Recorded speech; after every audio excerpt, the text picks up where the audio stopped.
Hit TV YouTube channels లో మీ వ్యాపార ప్రకటనలకు మరియు ప్రమోషనల్ ఇంటర్వ్యూస్ కోసం వెంటనే సంప్రదించండి. హిట్ టీవీ అభిమాన ప్రేక్షకులకు స్వాగతం. నేను మీ నాగేంద్ర కుమార్. ఇవాళ మీకు ఒక అద్భుతమైన నా అనుభవాన్ని మీతో షేర్ చేసుకోవడం కోసం మీ ముందుకు వచ్చాను. అదేంటంటే ఇవాళ ప్రపంచవ్యాప్తంగా ఎప్పుడెప్పుడు అని ఎదురు చూస్తూ 1-2-3 డేట్స్ కూడా మారి ఈ రోజున ప్రపంచవ్యాప్తంగా వైజయంతి మూవీస్ నిర్మించిన బ్యానర్ మీద అశ్విని దత్ చల్సాని నిర్మించిన అత్యంత భారీ చిత్రం, అంటే ప్రపంచంలోనే అట్ ప్రజెంట్ ఇంత కాస్ట్లీయెస్ట్ పిక్చర్ కానీ ఇంత భారీ చిత్రం ప్రస్తుతానికైతే హాలీవుడ్లో కూడా తయారవట్లేదు. అంత గొప్ప సినిమా కల్కి ఇవాళ రిలీజ్ అయింది. And all over the world అందరూ కూడా అసలు మామూలు మూడ్లో లేరు. అందరూ హై మూడ్లో హై టైడ్స్లో ఉన్నారని చెప్పాలి. ఎందుకంటే ఈ సినిమా బేసిక్గా చెప్పాలంటే ప్రభాస్ అభిమానులకి దర్శకుడు నాగ్ అశ్విన్ ఇచ్చిన అతిపెద్ద బంపర్ ఆఫర్ కింద చెప్పాలి. ఎందుకంటే అసలు ప్రభాస్కి ఆ మధ్య 1-2-3 కొంచెం డిసప్పాయింట్మెంట్లు వచ్చిన సంగతి అందరికీ తెలిసి, ఆదిపురుష్ కానీ లేకపోతే రాధేశ్యామ్ కానీ ఇలాగా. బట్ వాళ్ళకి అంటే చాలా ప్రెస్టీజియస్గా గర్వంగా మా హీరో సినిమా అని చెప్పుకోవడానికి కావలసినంత వాళ్ళకి ఆ గ్రిప్పు సినిమాల మీద దొరకలేదు ఆ మధ్య రోజుల్లో.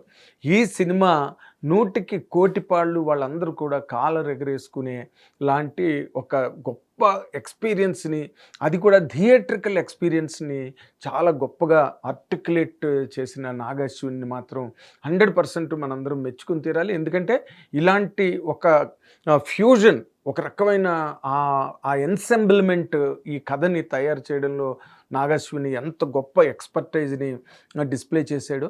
అలాగే దాన్ని తెరకెక్కించడంలో కూడా అంతకన్నా కూడా అసలు అత్యంత గ్రాండెస్ట్ లెవెల్ని మనం you can see that to believe really.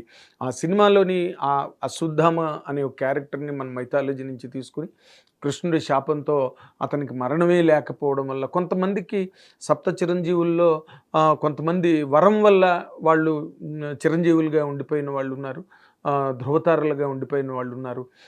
కొంతమంది కేవలం అశ్వత్థామ శాపవశాత్తు, కృష్ణుడు పెట్టిన శాపవశాత్తు చిరంజీవిగా, అంటే మరణమే లేకుండా యుగ యుగాలుగా ఈ భరత భూమి మీద నడయాడుతున్న కథ అశ్వత్థామది. ఆ శాపం ఎపిసోడ్ దగ్గర నుంచి తీసుకుంటే అశ్వత్థామ క్యారెక్టరైజేషను కట్ చేస్తే మళ్ళీ ఈ సైంటిఫిక్గా, అంటే మనం స్టార్ వార్స్లో కానీ లేకపోతే ఇంగ్లీష్ ఫిల్మ్స్, హాలీవుడ్ ఫిల్మ్స్లో చాలా చూసాము. ఆ అట్మాస్ఫియర్ని మళ్ళీ క్రియేట్ చేసి ఫ్యూచర్లో, అంటే కల్కి 2898 అని టైటిల్ పెట్టినందుకు ఫ్యూచర్లో ఆ టెక్నాలజీ ఎలా ఉంటుంది, లేకపోతే వాళ్ళ తాలూకా మైండ్ సెట్స్, వాళ్ళ థింకింగ్లు, అంటే ఆ వార్ఫేర్ ఎలా ఉంటుంది అనే ఒక కంటెంట్ని ఈ రెండింటి మధ్యలో ఫ్యూజన్ క్రియేట్ చేసిన ఆ నాగ్ అశ్విన్కి మాత్రం హ్యాట్స్ ఆఫ్ చెప్పాలి. ఎందుకంటే it's a very very difficult and very tough content to create, to organise, to compose rather.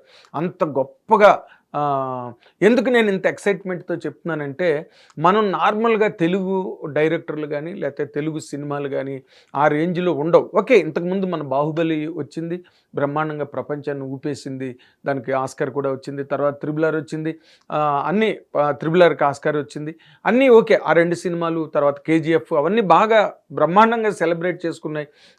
మనకి ప్రపంచవ్యాప్తంగా హాలీవుడ్లో James Cameron and Steven Spielberg లాంటి వాళ్ళు కూడా ఆ సినిమాలను చాలా గొప్పగా మెచ్చుకున్నారు, డైరెక్టర్ రాజమౌళిని మెచ్చుకోవడం. కానీ ఈ సినిమాకి వచ్చేసరికి ఏంటంటే, కల్కి అనే సినిమా కథని అసలు కన్సీవ్ చేయడమే చాలా కష్టం, అసంభవం. అలాంటి కథని కన్సీవ్ చేయడం అన్నది, మరి అతనికి ఏ రకమైన మ్యూజ్ అందిందో, నాగ్ అశ్వినికి అసలు ఆ థాట్ ఎలాగొచ్చిందో, అవన్నీ కూడా చాలా ఆశ్చర్యకరంగా ఉంటాయి. And at the very same time very very delightful, ఆహ్లాదకరంగా అనిపించే ఆ కంపోజిషన్ ఆఫ్ దట్ స్టోరీ. ఈ మైథాలజీ క్యారెక్టర్లను తీసుకుని అర్జునుడు, మళ్ళీ ఫైనల్గా ప్రభాస్ క్యారెక్టర్ని కర్ణుడు క్యారెక్టర్ కింద డిపిక్ట్ చేసి సినిమాని, అంటే మళ్ళీ పార్ట్ 2 ఉంది కాబట్టి అక్కడికి క్లోజ్ చేసినంత వరకు ఆ 3 గంటల సినిమా ఉందే, అయ్య బాబోయ్, థియేటర్ అదేం సినిమా అండి బాబు. ఈ సినిమాకి మామూలుగా పడికట్టు పదాలతోని బాగుంది, ఆహ్లాదకరంగా ఉంది, ఆనందంగా ఉంది, అద్భుతంగా ఉంది అని చెప్పడం కన్నా ఇలా హెల్ప్లెస్గా మాట్లాడితేనే ఆ సినిమాకి 100% ఈ రివ్యూలో న్యాయం జరుగుతుందని నేను చాలా గట్టిగా నమ్ముతున్నాను. ఎందుకంటే అదేం సినిమా అండి బాబు, నిజంగా అయ్యో బాబోయ్! దానికో దండం ఆ సినిమాకి నిజంగా. ఎందుకంటే ఆ సినిమాని ఆ రేంజ్‌లో ఊహించడం కథని, ఆ రేంజ్‌లో సినిమా తీయడానికి కావలసిన ఆ టెక్నాలజీని గానీ, లేకపోతే మళ్ళీ ఆ పురాణాల్లో ఉన్న ఇన్ డెప్త్ పాయింట్స్‌ని వాటిని పట్టుకొని, మళ్ళీ వాటిని ఫ్యూచర్ ప్రోగ్రామింగ్‌కి కనెక్ట్ చేసి, ఈ 2 ఏజెస్ మధ్యలో స్టోరీస్ ఆ క్యారెక్టర్లు, ఈ క్యారెక్టర్లు లింక్ చేసి, ఆ 3 గంటలు సినిమాని థియేటర్‌లో మేము ప్రసాద్ ఐమాక్స్‌లో మార్నింగ్ చూసాం. It's a wonderful spectacular theatrical experience అని చెప్పడానికి చాలా ఎక్సైటింగ్‌గా ఉందనమాట. ఎందుకంటే సినిమా స్టార్ట్ అయిన దగ్గర నుంచి ఆఖరి వరకు కూడా అందరూ రివిట్లేసినట్టుగా చైర్స్‌లోని అలాగా స్పెల్ బౌండ్ అయ్యి, దిగ్భ్రాంతికి గురై అసల చాలా ఆశ్చర్యకరంగా సినిమాని చూసారు. That is a great experience. I was watching the theatre, entire theatre. మీడియాతో పాటు జనరల్ పబ్లిక్ కూడా చాలామంది ఉదయాన్నే 5 గంటలకే షో అంటే 3:30 నుంచే మొత్తం ప్రసాద్ ఐమాక్స్ ఆవరణ చుట్టుపక్కల రోడ్లన్నీ కూడా కార్లతో మొత్తం నిండిపోయింది. అఫ్‌కోర్స్ ఎందుకంటే ఈ సినిమాకి వైజయంతి మూవీస్ నిర్మిస్తున్న సినిమా అండ్ పైగా pan India film, all over the world release cinema. ఎప్పటినుంచో ఈ సినిమాకి చాలా హైప్ విపరీతంగా హైప్ వచ్చింది ఈ సినిమాకి. అండ్ 1, 2, 3 డేట్లు కూడా మారడం జరిగింది. ఎందుకంటే ఈ ఎలక్షన్స్, ఏపీ ఎలక్షన్స్ ఉన్నాయి, ఇక్కడ తెలంగాణలో ఎంపీ ఎలక్షన్స్ ఉన్నాయి. ఈ వాతావరణం, ఆ పొలిటికల్ హీట్ అంతా తగ్గాక రిలీజ్ చేద్దామని అశ్విని దత్ గారు అనుకున్నారు. ఎందుకంటే జనరల్ కండిషన్స్లో ఆడియన్స్ థియేటర్స్కి వచ్చి ఆనందంగా హాయిగా చూసి వెళ్ళే ఒక వాతావరణంలో సినిమా రిలీజ్ చేయడంలో అది కూడా ప్లస్ అయింది. ఏమో ఆ పొలిటికల్ హీట్లో రిలీజ్ చేస్తే ఎలా ఉండిద్దో మనకు తెలియదు, కానీ ఇప్పుడైతే జనాలు చక్కటి ఫ్రీ మూడ్ 27వ తారీఖుకి కోసం చాలామంది వెయిట్ చేయడం, ఇవన్నీ కూడా సినిమాకి చాలా ఒక మంచి అట్మాస్ఫియర్ని, ఒక మంచి యాంబియన్స్ని క్రియేట్ చేయడంతో థియేటర్లో జనం అసలు ఎంత ఎంజాయ్ చేశారంటే అక్కడక్కడ అంటే ఈ అశ్వత్థామ క్యారెక్టర్ ఎంటర్ అయిన తర్వాత ముందు అశ్వత్థామకి ఎలా శాపం వచ్చింది, ఉప పాండవుల్ని చంపేసిన సందర్భంగా కృష్ణుడు తాలూకా శాపానికి అశ్వత్థామ గురైన ఘట్టం అది మహాభారతంలో. నీకు చిన్నపిల్లల్ని చంపేశావు, నీకు మరణం విలువ తెలియదు కాబట్టి అసలు నీకు మరణమే లేకుండా నువ్వు ఉండు అలాగని చెప్పి కృష్ణుడు శపించడంతో ఆ ఘట్టం ముగుస్తుందనమాట. అందుకని అశ్వత్థామ క్యారెక్టర్తో బిగించేసిన కథను మళ్ళీ మామూలు ట్యూన్లోకి తీసుకొచ్చి ప్రభాస్ క్యారెక్టర్ని క్రియేట్ చేసి, ఆ బుజ్జి క్యారెక్టర్ మనం చాలా చూసాం. ఆ బుజ్జి గురించి ఎంత హంగామా జరిగిందో, Robo kind of small human companion, దాని మీద ఎంత వరల్డ్ ఓవర్ ఎంత రేజ్ క్రియేట్ అయిందో మనం చూసాం. అసలు ఇవాళ కూడా థియేటర్లో అది ఒక్కసారి ఓపెన్ అయ్యి అది మాట్లాడుతుండగానే థియేటర్ ఒక్కసారి గొల్లుమన్నారనమాట అది ఎంటర్ అవ్వగానే. అండ్ మోర్ సో ఆ సినిమాలో ఎలాగంటే ఎవ్రీ సీను, ఎవ్రీ ఫ్రేమ్ గుర్తొస్తుంటే నేను ఎన్నో ఉపన్యాసాలు, ఎన్నో ఈ కైండ్ ఆఫ్ డిస్కోర్సెస్ మాట్లాడినవాడిని, కానీ బట్ స్టిల్ నా వరకు నాకు వచ్చేసరికి మాట తడబడుతున్నదనమాట. అది గుర్తొస్తుంటే, ఆ సీన్లు గుర్తొస్తుంటే, ఆ సీన్లు మనం ఎలా చూసామన్న ఎక్స్పీరియన్స్ థియేటర్లో గుర్తొస్తుంటే అస్సలు మార్వెలస్, ఎక్సైటింగ్, అమేజింగ్, ఆసమ్ అనమాట. అసలు ఈ జనరేషన్ వాళ్ళు అంటే ఈ మధ్య రోజుల్లో మనకి ఎప్పుడైతే హాలీవుడ్ సినిమా ఇన్ఫ్లుయెన్స్ తెలుగు ప్రేక్షకుల మీద కూడా పడిందో, నార్మల్ కథలు కానీ లేకపోతే ఏదో రొటీన్ స్టోరీస్, ఏదో routine love story, routine family drama అంటే థియేటర్లకు అసలు ససేమిరే రావట్లేదు. దానికి చక్కగా ఓటీటీ అనేది ఒక చాలా అడ్వాంటేజ్ అయ్యి సినిమాలకు అది ఒక రకంగా శాపంగా పరిణమించింది అనుకోండి. బట్ ఇలాంటి సినిమాని 100% అసలు టిక్కెట్ల కోసం నానా యాతన పడిపోయి ప్రపంచం అంతా టిక్కెట్స్ గురించి పడ్డ ఇక్కట్ల గురించి చెప్పాలంటే మాత్రం అసలు వర్ణనాతీతం అనమాట. అంత క్రేజ్ క్రియేట్ అయింది సినిమా. అందుకే ఈ సినిమాకి first day opening all India collections చూస్తే ఆల్మోస్ట్ 120 crores అంట ఫస్ట్ డే. అసలు you can 2 million tickets pre బుకింగ్లో సేల్ అయ్యాయంట. And first day ticket sales అన్నీ కలిపి దాదాపు 2 million టికెట్స్ అమ్ముడుపోయాయని చెప్పి వాణిజ్య వర్గాలన్నీ చెప్తున్నాయి. అండ్ రేపు ఈ స్ప్రీలా కంటిన్యూ అవుతూ వీకెండ్కి వచ్చేసరికి దీని తాలూకు టోటల్ మ్యాగ్నిట్యూడ్ ఆఫ్ కలెక్షన్స్ ఎక్కడ 500 crores దగ్గర ఉందన్నమాట. ఏది I'm talking about only India collections, not overseas at all. అంటే ఈ సినిమాకి ఎంత బడ్జ్ వచ్చింది, ఎంత క్రేజ్ వచ్చింది, ఎంత డిమాండ్లో సినిమా రిలీజ్ అయింది అన్నది కనుక మనం ఆలోచిస్తే ఈ ఫిగర్సు, ఈ కలెక్షన్స్, ఈ గ్రాసులు, ఈ నెట్లు కూడా మొత్తం సినిమా ట్రేడ్నే అస్సలు ఆశ్చర్యంలో ముంచెత్తాయి అన్నమాట. అంటే ఈ సినిమాకి మేజర్గా నాగశ్విన్ తాలూకా బ్రిలియన్స్ గురించి మనం చెప్పాలంటే, అంటే మనం ఎంతసేపు హాలీవుడ్ సినిమాల్ని మనం ప్రేమించడం, వాటిని గౌరవించడం, వాటి గురించి చప్పట్లు కొట్టుకోవడం మనం అలవాటు కాబట్టి, బట్ వాటిని రూట్ మార్చేశాడు రాజమౌళి గారు ఆ 2 సినిమాలతోని. ఈ సినిమా ఆ ట్రెండ్కి ఒక హయ్యెస్ట్ సెలబ్రేషన్ అనమాట. ఏది అసలు మా హాలీవుడ్ వాళ్ళు చూసినా వాళ్ళకి కూడా కళ్ళు తిరిగిపోతాయి. ఎందుకంటే వాళ్ళు మన మైథాలజీ క్యారెక్టర్స్ కొన్నిటిని అడాప్ట్ చేసుకుని they are doing films in Hollywood, ఫ్యాంటసీలు గట్ట చేస్తున్నారు. వాళ్ళు ఓపెన్గా జేమ్స్ క్యామరూన్ కానీ, స్టీవెన్ స్పిల్బర్గ్ కానీ వాళ్ళు ఇది ఓపెన్గా చెప్పారు, మేము మైథాలజీ, ఇండియన్ మైథాలజీ నుంచి క్యారెక్టర్లు తీసుకుని చేస్తున్నామని. అలాంటిది అదే మన రిలీజ్ ముందు కూడా దర్శకుడు నాగశ్విన్ దాని మీద ఒక చిన్న ప్రిల్యూడ్ రిలీజ్ చేయడం అందరూ చూశారు. అది కూడా లక్షల్లో వ్యూస్ వచ్చాయి. తను మాట్లాడుతున్నప్పుడు తనకి చిన్నప్పటి నుంచి ఎలాంటి ఎక్సైట్మెంట్ ఉండేది, కామిక్స్ చదవడం కానీ, లేకపోతే చిన్నప్పటి నుంచి చూసిన స్టార్ వార్స్, పాతాళ భైరవి ఇలాంటి సినిమాలు చూసి తను ఎలాగ ఆదిత్య 369 అవన్నీ చూసి తను ఎలా ఇన్స్పైర్ అయ్యాడు. ఫ్యాంటాస్టిక్. అలాంటి డైరెక్టర్లు తెలుగు సినిమా ఇండస్ట్రీకి ఎంత అవసరం అంటే ఈ రోజున, because Telugu cinema world stage మీదకి వెళ్ళిపోయింది. ఒక మొన్న ఆస్కార్ రావడంతో నాటు పాటకి ఆస్కార్ మన వాళ్ళందరూ వెళ్ళి, కీరవాణి గారు కానీ, లేకపోతే మన రాహుల్ సిప్లిగంజ్ కానీ, కాలభైరవ వీళ్ళందరూ అక్కడికి వెళ్ళి మాట్లాడడం, చంద్రబోస్ గారు, రైటర్ చంద్రబోస్ గారికి ఆస్కార్ అవార్డు రావడం, కీరవాణి గారు వాళ్ళందరూ ఉండడంతో తెలుగు సినిమా టోటల్గా, అంటే ఇండియా వైడ్గా మనం చూసుకుంటే ఒకప్పుడు మనం బాలీవుడ్ని ఎత్తి మీద పెట్టుకునేవాళ్ళం. బాలీవుడ్ అబ్బో చాలా గొప్ప గ్రేట్ అనుకుంటే, అసలు బాలీవుడ్ ఎక్కడున్నదో లిస్టులో కూడా తెలియని రేంజ్లో, హాలీవుడ్నే తలదన్నే రేంజ్లో ఈ రోజున కల్కి సినిమా. అంటే everybody see I tell you one thing, ప్రపంచవ్యాప్తంగా ఈ యుగాంతము లేకపోతే ఎండ్ ఆఫ్ ది వరల్డ్ ఎప్పుడు అన్నదాని మీద బోల్డ్ సైంటిఫిక్ రీసెర్చ్లు జరుగుతున్నాయి, జ్యోతిష్కులు దాని మీద చెప్తున్నారు, రకరకాల వ్యాఖ్యానాలు, విశ్లేషణలు ఎండ్ ఆఫ్ ది వరల్డ్ మీద జరుగుతూనే ఉన్నాయి. ఈ కల్కి అన్న point it is an interesting topic for the entire world. ఎందుకంటే వాళ్ళు కూడా they are very keen on our Hindu mythology, Hindu structures and Hindu ఇతిహాసాలు, వీటన్నిటి మీద కూడా హిందూ శాస్త్రాలకు సంబంధించి వెస్టర్నర్స్ చాలా ఇంట్రెస్ట్ చూపించి, కీన్ ఇంట్రెస్ట్, ఎన్గ్రాసింగ్ ఇంట్రెస్ట్ చూపించి స్టడీ చేస్తున్నారు వాటిని. సో ఈ కల్కి అనే సినిమా హాలీవుడ్లో కూడా ఒక పెను సంచలనాన్ని, పెను దుమారాన్ని లేపడం 100% ఖాయం. ఎందుకంటే ఈ కంటెంట్ అలాంటిది, నాగేశ్వరిని ఎత్తుకున్న content and most relevant to the times.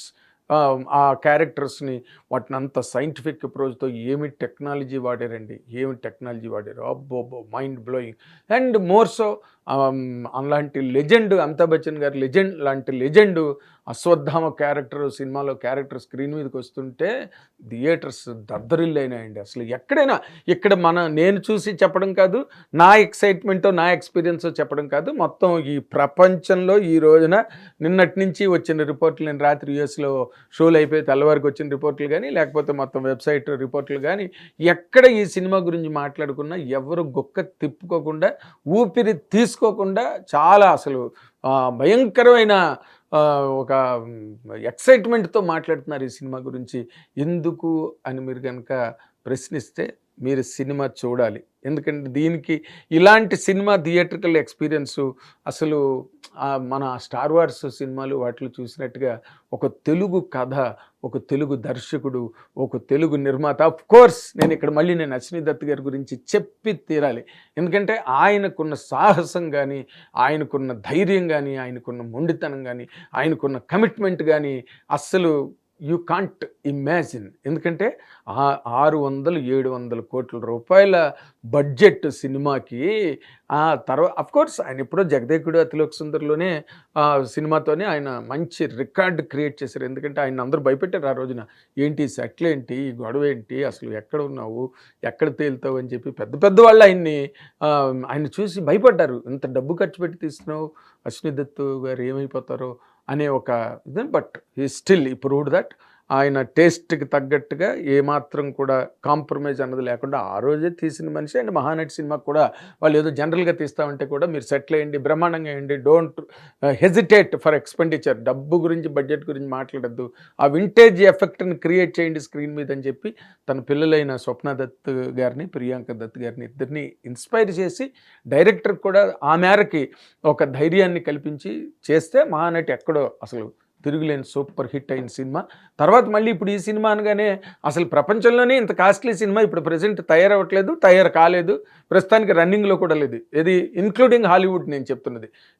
A world కంట్రీస్లోనైనా A world కంట్రీలో కూడా ఇంత రిచెస్ట్ ఫిల్మ్ అన్నది ప్రజెంట్లో లేదు.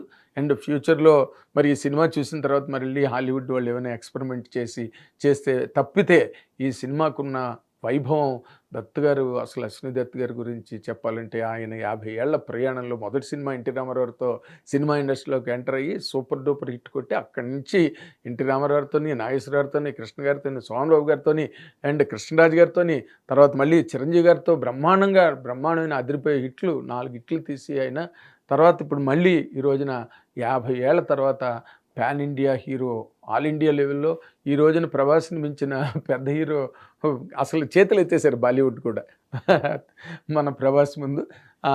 తను హైటు, ఆయన చార్ము, ఆ charisma, glamour, you can't see another hero like that. Prabhas లాంటి హీరోని మళ్ళీ దగ్గరలో చూస్తామని మాత్రం నేను అనుకోవట్లేదు. అలాంటి హీరోతో పక్కన లెజెండరీ అమితాబ్ బచ్చన్ గారితో, ఇంకో పక్కన కమల్ హాసన్ గారు. సినిమా ఎంత అంటే you can't make out Kamal Haasan గారిని లాస్ట్ ఫ్రేమ్ వరకు ఈయన కమల్ హాసన్ గారా అని చెప్పి మనం పోల్చుకోలేనట్టుగా ఆయన గెటప్ కానీ, ఆయన క్యారెక్టరైజేషను, ఆ ప్రజెంటేషను, అయ్యబాబోయ్ అసలు మనం ఇన్ జనరల్గా మనం తెలుగులో చూడడం కేవలం అది అంతా కూడా హాలీవుడ్ లైన్స్లో, హాలీవుడ్ స్ట్రోక్లో ఉంటుంది సినిమా. వాడిన వెహికల్స్ కానీ, లేకపోతే వార్ వెహికల్స్ కానీ, లేకపోతే వెపన్స్ కానీ, అవన్నీ కూడా ఏంటంటే మనం చాలా కామిక్స్లో చూస్తుంటాం, తర్వాత ఏమో హాలీవుడ్ ఫిల్మ్స్లో చూస్తుంటాం. వాటన్నిటినీ కూడా అసలు మొత్తం ఏది వదలకుండా, అంటే వరల్డ్ ఆడియన్స్ ఈ రోజున మన వాళ్ళు కూడా అందరూ హాలీవుడ్ సినిమాలకి ఏ సినిమాలు వచ్చినా కూడా మన తెలుగు సినిమాలు పక్కన ఆడుతుంటే ఆ ఇంగ్లీష్ సినిమాలకి ముందు టికెట్లు, బుక్ మై షోలో టికెట్లు ఫుల్ అయిపోయి థియేటర్లు ఖాళీ లేకుండా ఓమని విరగబడి ఆడేస్తుంటాయి సినిమాలు. సో అంత ట్యూన్ అయిపోయి ఉన్నారు మన తెలుగు ఆడియన్స్ కూడా. అండ్ తెలుగు ఆడియన్స్ అనే కాదు, తమిళ్, మలయాళం, కన్నడ, హిందీ అన్ని స్టేట్స్లో కూడా ఈ ఇంగ్లీష్ ఫిల్మ్స్ పట్ల ఉండే క్రేజ్ అట్లా డెవలప్ అయింది. ఎందుకంటే వాళ్ళు అంత డబ్బు ఖర్చు పెట్టి అంత అడ్వాన్స్డ్గా, అంత థాట్లో కానీ, మేకింగ్ స్టైల్లో కానీ అంత గొప్పగా చేస్తారు కాబట్టి దాని మీద అంత మోజు పెరిగింది. దాన్ని అస్సలు ఈ రోజున కల్కి సినిమా చూస్తే కనుక అప్పుడు తెలుస్తుంది అనమాట, బాలీవుడ్డా హాలీవుడ్డా అసలు ఏమీ లేదు, ఇదంతా వైజయంతి వుడ్. ఈ రోజున I'm telling you very very frankly. And వాళ్ళు ప్రియాంక దత్ గారు కానీ, స్వప్న దత్ గారు కానీ, వాళ్ళు పడ్డ కష్టం అసలు గత 2-3 ఏళ్లలో ఈ కథ తయారు చేయడంలో, దానిలో రీసెర్చ్, తర్వాత వాళ్ళు షూటింగు, సెట్లు, దానికి సంబంధించిన ఏరోప్లేన్స్, అవన్నీ అసలు అన్నీ కూడా మ్యాజికల్గా. You like travelling in to another world of complete inspiration, light and delight అన్నట్టుగా సినిమాలో ఏ సీన్ కానీ, ఏ ఫ్రేమ్ కానీ ఈ సీన్ బాగోలేదు, ఈ సీన్ బోర్ కొట్టిందిరా, లేకపోతే ఈ సీన్ లేకపోతే బాగుండరా అన్నది లేదు అసలు. అందరూ కూడా everybody stayed glued to the screen. అసలు తల తిప్పకుండా సినిమా చూసారంటే నమ్మండి మీరు. అండ్ మీరు కూడా ఈ సినిమాని చూస్తే నేను ఎంత ఎక్సైట్మెంట్కి లోనయ్యానో మీరు కూడా అంతే ఎక్సైట్మెంట్కి లోనవుతారని దానిలో ఏమాత్రం సందేహం కానీ అతిశయోక్తి కానీ లేదు. మీరు ఇమీడియట్గా ఈ సినిమా చూడాలి. ఇంకోటి, ఈ సినిమాలో ఉన్న ఇంకో ప్లస్ పాయింట్ అనండి, లేకపోతే మెరిట్, ప్లస్ కాదు మెరిట్ ఏంటంటే, మీరు ఒక్కసారి సినిమా చూస్తే మాత్రం మీకు ఎంజాయ్మెంట్ సరిపోదు, రెండోసారి వెళ్ళాలి, మూడోసారి వెళ్ళాలి. ఎందుకంటే అసలు ఆ స్క్రీన్ మీద మీకు కనిపించే ఆ గ్రాండియరు, ఆ టెక్నాలజీతో అది క్రియేట్ చేసిన ఆ వెపన్స్ కానీ, లేకపోతే ఆ వెహికల్స్ కానీ, స్కైలో ఆకాశంలో నౌకల్లాగా విహరించేవి కానీ, అవన్నీ ఏంటి అసలు. బెంగాలీ యాక్టర్ ఒక అతను విలన్గా యాక్ట్ చేశాడు. అసలు అన్ని లాంగ్వేజెస్లో యాక్టర్స్ ఈ సినిమాలో ఉన్నారు. కాకపోతే ఏంటంటే అమితాబ్ బచ్చన్ గారు, ప్రభాస్ గారు తప్పితే తక్కువ అంతా కూడా సినిమా క్యారెక్టర్లు, కథ అలాగా you get dominated by that story narration on screen. అసలు ఎవరు యాక్ట్ చేస్తున్నారు, ఆ క్యారెక్టర్ ఎవరు చేశారు అన్నది కాదు, ఆర్టిస్ట్తో సంబంధం లేకుండా ఆ కథలో ఆ క్యారెక్టర్ మిమ్మల్ని ఆ సీన్లోంచి లాక్కుని ఈడ్చుకుని వెళ్ళిపోతూ ఉంటుంది అనమాట. దాని మధ్యలో యువతల ప్రభాసు లాస్ట్ క్లైమాక్స్ ఫైట్ అండి నిజంగా అబ్బా. అసలు ఒక సీన్ అని కాదు, మా అశ్వత్థామ ఇంట్రడక్షన్ సీన్ కానీ, ఆ చిన్న కుర్రాడితో సీను, అండ్ అశ్వత్థామ ఆ దీపిక పడుకొని క్యారెక్టర్ని రక్షించడానికి వెళ్ళే సీన్స్, ఇవన్నీ ఎంత ఆర్ద్రంగా ఎంత టచింగ్గా ఉన్నాయంటే సినిమాలోని. అంత టెక్నాలజీ బేస్లో ఇదేదో సైంటిఫిక్ ఫిల్మ్లా అని కాకుండా మళ్ళీ ఆ దీపిక పడుకొని వెన్ షీఈ్ ప్రెగ్నెంట్, ఆ ప్రెగ్నెంట్ లేడీని సేవ్ చేయడం కోసం పడే తాపత్రయం, అవన్నీ ఆ సీన్సు, ఆ బిల్డప్, ఆ మోటివేషన్ సీన్స్లోని thrilling, highly thrilling and highly exciting. I'm telling you, something very rare to watch and rare experience for all the viewers across the world, irrespective of the language, irrespective of the region. It will be remembered. అంటే ఎన్నో రోజులకి ఎన్నో మనకి ఎన్నో decades అయితే కానీ ఈ సినిమాని డామినేట్ చేసే సినిమా రావడం అన్నదే కల్లా దుర్లభం. That is a fact, that's a truth. So I really congratulate all the team members here. Ashwini Dutt గారికి ఆయనకి ఎన్నిసార్లు అభినందనలు తెలియజేసినా కూడా సరిపోదు. అలాగే స్వప్న దత్ గారు, వాళ్ళు అసలు నిద్రాహారాలు మనిషి పనిచేశారండి. మేము డైరెక్ట్గా చూసాం కదా, స్వప్న దత్ గారు కానీ ప్రియాంక దత్ గారు. కానీ నాగేశ్వరి గురించి చెప్పనే అక్కర్లే, ఆయన నిద్రపోయారా, భోజనం చేశారా, పడుకున్నారా అన్నది కూడా మనం చెప్పలేం. ఎందుకంటే ఇంత కథని మోసి ఆయన ఇంత కథను మళ్ళీ తెరకెక్కించి దానికంత సైన్స్ అండ్ టెక్నాలజీని దానికి యాడ్ చేసి ఆ బుజ్జి క్యారెక్టర్ని క్రియేట్ చేసి సినిమాని, అంటే ఆల్ క్లాసెస్ ఫిల్మ్ అంటామే మనం, లేడీస్ చూడొచ్చు, చిన్నపిల్లలు ఎక్సైట్ అయిపోతారు. చిన్నపిల్లలు అయితే ఆ వెహికల్స్, వార్ వెహికల్స్ కానీ లేకపోతే గన్స్, అవన్నీ కూడా కొత్తగా ఉంటాయి అన్నమాట స్క్రీన్ మీద. అవన్నీ చాలా ప్రతిదీ కొత్తగానే ఉందండి ఈ సినిమాలో. To be very honest, fantastic. It's a fantastic experience. Watch Kalki and enjoy. Take the share of your own excitement through this film. Thank you very much. Hit TV app ని download చేసుకోండి. ఇందులో short news, live news, entertainment movies అన్ని available గా ఉన్నాయి. Please download Hit TV app. Hit TV app. Hit TV యాప్ని ఫ్రీగా download చేసుకోండి.